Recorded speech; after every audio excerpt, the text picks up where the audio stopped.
அஸ்ஸலாமு அலைக்கும் வரஹ்மத்துல்லாஹி வபரகாத்துஹு. அன்பார்ந்த சகோதரர்களே, இறைவனின் சாந்தியும் சமாதானமும் உங்கள் மீது உண்டாகட்டுமாக. எக்ஸாம்ஸில் மாணவர்கள் அதிக மதிப்பெண் பெறுவது எப்படி, ஒவ்வொரு சப்ஜெக்டை எப்படி ஹேண்டில் பண்ணணும் அப்படிங்கிற மாதிரி விஷயங்கள் ஏராளமான வீடியோக்கள், ஆயிரக்கணக்கான வீடியோக்கள் யூடியூப்ல இருக்குது. அதுவும் இல்லாமல் ஏராளமான கல்வி வழிகாட்டி நிகழ்ச்சிகளும் நடக்குது. ஆனால் அந்த மார்க் பெறுவதற்கு பெற்றோர்களுடைய பங்கு என்ன அப்படிங்கிறத பற்றி விழிப்புணர்வு ரொம்ப கம்மியாக இருக்குது. பெற்றோர்கள் அந்த மாணவர்கள் அதிகமான மதிப்பெண் பெறுவதில் ரொம்ப ஒரு இடம் பிடிக்கிறாங்க. எக்ஸாம்ஸ்னாலே ஒரு விதமான பயம் மாணவர்களுக்கு இருக்கு. ஆனால் அந்த பயத்தை போக்குவதற்கு, அந்த பயத்திலிருந்து அவர்கள் விடுபட்டு அதிக மதிப்பெண் பெறுவது எப்படி அப்படிங்கிறத பற்றி பேசுறதுக்கு தான் இந்த வீடியோவை நம்ம பதிவு செய்கிறோம். அந்த மாணவர்களுக்கு ஏற்படக்கூடிய பயத்தில் அதிகமான பயம் எக்ஸாம் பயத்தை விட பெற்றோர்கள் என்ன நினைப்பாங்க, எக்ஸாம்ஸில் ஃபெயில் ஆகிட்டோம்னா நம்மளுடைய வாழ்க்கை எப்படி இருக்கும் அப்படிங்கிற ஒரு பயம் சேர்ந்து இருக்கனால அந்த பயம் அதிகமாயிடுது. இந்த பயத்திலிருந்து விடுபட்டு மாணவர்கள் அதிக மதிப்பெண் பெறுவதற்கு பெற்றோர்களாகிய நாம எப்படி அவங்களுக்கு பங்களிப்பு செய்யணும், நம்மளுடைய ரோல் என்ன இருக்கு அப்படிங்கிறத பத்தி நம்ம இந்த வீடியோல பார்க்க இருக்கோம். இந்த எக்ஸாம்ஸ் உடைய ரிசல்ட் வந்த பிறகு ஏராளமான மாணவர்கள், ஆயிரக்கணக்கான மாணவர்கள் இந்த எக்ஸாம் ப்ரெஷர்னால தங்களுடைய உயிர்களை மாய்த்துக் கொள்வதாகவும் தற்கொலை செய்து கொள்வதாகவும் NCRB நேஷனல் கிரைம் பீரோ ரிப்போர்ட் பீரோ அப்படின்னு சொல்லக்கூடிய இந்த மத்திய அரசு குற்றவியல் பதிவு மையம் சொல்லுது. குறிப்பாக இந்த தற்கொலை செய்யக்கூடிய மாணவர்களை பார்த்தீங்கன்னா, அதிகமான மாணவர்கள் குறைந்த மதிப்பெண் பெறக்கூடிய மாணவர்களை தாண்டி அந்த மாணவர்கள் அதிகமாக தற்கொலை செஞ்சுக்கிறது இல்லை. ஆனால் ஆப்போஸ்ட் ஸ்டூடெண்ட்ஸ் தான் தற்கொலை செஞ்சுக்கிறாங்க. தன்னம்பிக்கை இல்லாமல் அவங்க எடுத்த சில குறைவான மார்க்குனால தற்கொலை செய்துக்கிறத நம்ம பார்க்குறோம். குறிப்பாக இப்போ நம்ம தமிழ்நாட்டில் பார்த்தோம்னா இந்த அனிதாவுடைய மரணம், இன்னும் பல சந்தோஷங்கிற மாணவர்களுடைய மரணம், எல்லாமே நல்ல படிக்கக்கூடிய மாணவர்களுடைய மரணமாக தான் இருக்கு. அப்போ இந்த மனநிலைக்கு அவர்களை தள்ளியது எது? அவர்கள் மாணவர்களாக இருக்கிறவங்க என்ன நினைக்கிறாங்கன்னா, நாம் எடுத்த மார்க்குனால நம்மளுடைய பெற்றோர்களுக்கு மானம் போயிடும், அவங்க சங்கடப்படுவாங்க, அவங்களுடைய அந்த சோஷியல் ப்ரெஸ்டீஜ் போயிடும், அவங்க இருக்கக்கூடிய அந்த சமூகத்தில் இருக்கக்கூடிய அந்தஸ்துக்கு அவங்க பார்க்குறாங்க. நம்ம மார்க் வாங்கலைன்னா இப்போ பெற்றோர்கள் எவ்வளோ கஷ்டப்படுவாங்க அப்படிங்கிறத யோசிக்கிறாங்க. அதே மாதிரி பெற்றோர்கள் கொடுக்கக்கூடிய ஒரு ப்ரெஷரும் முக்கியமாக இருக்கு. பெற்றோர்கள் தன்னுடைய பிள்ளைகளுக்கு போடக்கூடிய ப்ரெஷர் இன்னும் அதிகமாக இருக்கு. அந்த விஷயங்களை நம்ம கொஞ்சம் யோசிச்சு பார்க்கணும். பெற்றோராக இருக்கக்கூடிய நம்ம பிள்ளைகள் மீது எந்த மாதிரி ப்ரெஷரை நம்ம போடுறோம்? நம்மளுடைய ஒரு சுய கௌரவத்துக்காக, நம்மளுடைய ஒரு செல்ஃப் எஸ்டீமுக்காக, நாம இந்த சமுதாயத்துல என்னுடைய மாணவரும் என்ஜினியரு, டாக்டரு அப்படின்னு சொல்லக்கூடிய சில விஷயங்களுக்காக நாம் இந்த குழந்தைங்க மேல எந்த மாதிரியான ப்ரெஷர் நம்ம போட்டுட்டு இருக்கோம் அப்படின்னு நம்ம ரொம்ப யோசிக்க வேண்டிய சூழல்ல இருக்கோம். குறிப்பாக இந்த வீடியோல நாம பல விஷயங்களை, பெற்றோர்கள் செய்யக்கூடாத சில விஷயங்கள், செய்யற விஷயங்கள் ஒரு சில இருந்தாலும் செய்யக்கூடாத சில விஷயங்களை நம்ம இந்த வீடியோல பார்க்கலான் இருக்கோம். முதல் விஷயமாக எல்லாத்துக்கிட்டையும் இருக்கக்கூடிய ஒரு கெட்ட பழக்கம் என்னன்னா, பசங்களை கம்பேர் பண்றது. அந்த பக்கத்து வீட்டு பையனை வச்சு கம்பேர் பண்றது, நம்ம சொந்தக்கார பையனை வச்சு கம்பேர் பண்றது.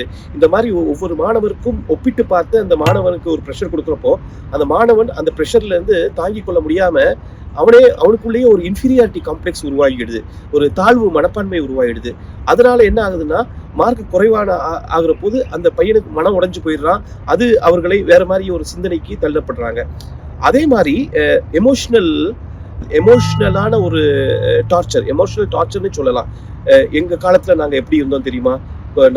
எங்களுக்கு எப்படி படிப்பு எப்படி இருந்துச்சு தெரியுமா? எங்க காலத்துல நான் உனக்கு என்ன செய்யறேன், நான் உனக்கு எவ்வளோ என்னால் நான் என்னுடைய எஃபோர்ட்டை உனக்கு எவ்வளோ கொடுத்துட்டு இருக்கேன், நான் எவ்வளோ பொருளாதாரத்தை கொடுத்துட்டு இருக்கேன் அப்படிங்கிற ஒரு எமோஷனல் பிளாக்மெயிலிங் மாதிரியான விஷயங்கள், அதுவும் ஒரு விதமான ஒரு கஷ்டத்தை மாணவர்களுக்கு கொடுக்குது. அது ஒரு ப்ரெஷரை கொடுக்குது. அதுவும் ஒரு காரணியா இருக்கு, ஒரு ஃபேக்டரா இருக்கு. அதுக்கப்புறம் நம்ம பார்த்தோம்னா, இந்த மாணவருக்கு தொடர்ச்சியாக நம்ம ஒரு ப்ரெஷரை கொடுக்குறோம். உதாரணத்துக்கு நம்ம சாப்பிட உட்கார்ற போது எந்த மாதிரி படிச்சிருக்க, எவ்வளோ படிச்சிருக்க, என்ன சிலபஸை முடிச்சிருக்க, சாப்பிட்ற போது சாப்பாடு மேலே கவனம் போகாம அவருடைய அந்த நேரத்திலும் கூட குழந்தைகளை பற்றி, அந்த படிப்பை பற்றியே பேசிட்டு இருக்க போது மாணவர்கள் எல்லா நேரமும் பெற்றோர்கள் இதை பற்றியே பேசிட்டு இருக்க போது அந்த சிந்தனை அந்த மாணவருக்கு இன்னும் மன அழுத்தத்தை அதிகமாக கொடுக்குது. அதே மாதிரி அட்வைஸ், அந்த எக்ஸாமுடைய கடைசி நிமிடம் வரைக்கும், எக்ஸாமுக்கு போறதுக்கு வரைக்கும் அட்வைஸ், அவனை ஒரு தனிச்சியா அவனை செயல்பட விடாம அவனுக்கு அட்வைஸுங்கிற பேர்ல ஏராளமான ஒரு ஓவர் டோஸ் அட்வைஸ் ஆகி போறதுனால என்ன ஆகுதுன்னா, அதுவும் அவனுக்கு ஒரு ப்ரெஷரா மாறுது. அந்த எக்ஸாம் முடிச்சுட்டு வந்து அந்த பேப்பரை வாங்கி நாம செய்யக்கூடிய போஸ்ட்மார்ட்டம் இருக்குல்ல, அதுவும் ஒரு ப்ரெஷர். எக்ஸாம் முடிஞ்சிருச்சு. அந்த எக்ஸாமுக்கு அப்புறம் அந்த எவ்வளோ அதனால எந்த ஒரு மாற்றமும் எதையும் ரிவர்ஸ் பண்ண முடியாது. எந்த ஒரு மாற்றத்தையும் உருவாக்க முடியாது. ஆனாலும் அந்த மாணவருக்கு அந்த எக்ஸாம் பேப்பர்ல போஸ்ட்மார்ட்டம் பண்றது, நம்ம அந்த எக்ஸாம் பேப்பரை வச்சு போஸ்ட்மார்ட்டம் பண்றது, இதெல்லாம் ஒரு சில காரணங்களாக பார்க்கப்படுது. இதெல்லாம் சேர்ந்து அவனுக்கு மன அழுத்தத்துக்கு மேல மன அழுத்தம். அதை தாண்டி அந்த எக்ஸாம் போஸ்ட்மார்ட்டம் பண்றதுனால என்ன ஆகுதுன்னா, அடுத்த எக்ஸாமுக்கு அவனால நல்ல பெர்ஃபார்ம் பண்ண முடிய மாட்டேங்குது. அவனால சிறப்பாக அதை கவனிக்க முடிய மாட்டேங்குது. இந்த எக்ஸாம்ல நடந்த மைனஸையே யோசிச்சுட்டு அடுத்த எக்ஸாம்களால அவனை ப்ரிப்பேர் பண்ண முடிய மாட்டேங்குது. இன்னொரு முக்கியமான விஷயம், உதாரணத்துக்கு அந்த மாணவருக்கு தேவையான அந்த என்விரான்மெண்ட், அந்த சூழலை ஏற்படுத்தி கொடுக்காதது. அவன் படிக்கிறான், அவன் படிக்கிறதுக்கு அவனுக்கு ஒரு அமைதியான சூழல் தேவை. அந்த சூழலை அவன் படிச்சுக்கிட்டு இருப்பான், அந்த பையன் மாணவர் படிச்சுட்டு இருப்பான். ஆனா இந்த பெற்றோர்கள் என்ன பண்ணுவாங்கன்னா, அவங்க தங்களுடைய டிவிலயோ அல்லது போன்லயோ அப்படி இருப்பாங்க.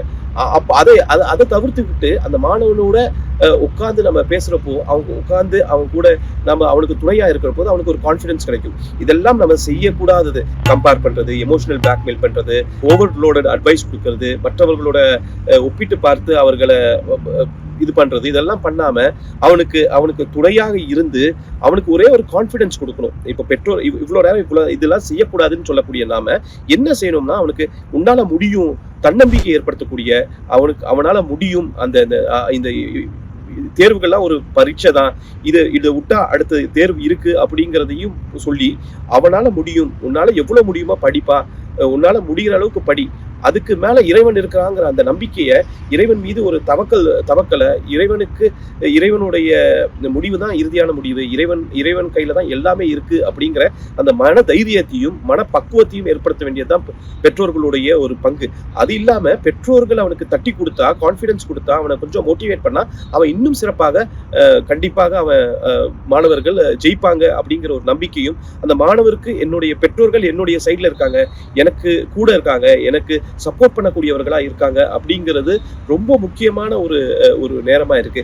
அதனால இதெல்லாம் கருத்தில் கொண்டு குழந்தைகள் என்பது இறைவனால் கொடுக்கப்பட்டிருக்கக்கூடிய அமானிதங்கள், பரிசுகள், இறைவன் கொடுத்திருக்கக்கூடிய அமானிதங்கள். இந்த ஒரு அற்பமான ஒரு மார்க்கிற்காக நம்ம அவர்களுடைய வாழ்க்கையில ஒரு கஷ்டத்தை ஏற்படுத்திடக்கூடாது. அதே போல இந்த மார்க் குறைந்தாலும் மேலும் இன்னொரு சான்ஸ் இருக்கு அப்படிங்கிறத மாணவர்களுக்கு புரிய வச்சு, தன்னம்பிக்கை உள்ள மாணவர்களாக நம்மளுடைய பொறுப்பை உணர்ந்து நாம் செய்யக்கூடிய பொறுப்புள்ள பெற்றோர்களாக இருக்க வேண்டும் என்று சொல்லிக்கொண்டு இந்த செய்தியை அதிகமான பெற்றோர்களுக்கு கொண்டு போய் சேர்க்குமாறு அன்புடன் கேட்டுக்கொள்கிறோம். அஸ்ஸலாமு அலைக்கும் வரஹ்மத்துல்லாஹி வபரகாத்துஹு.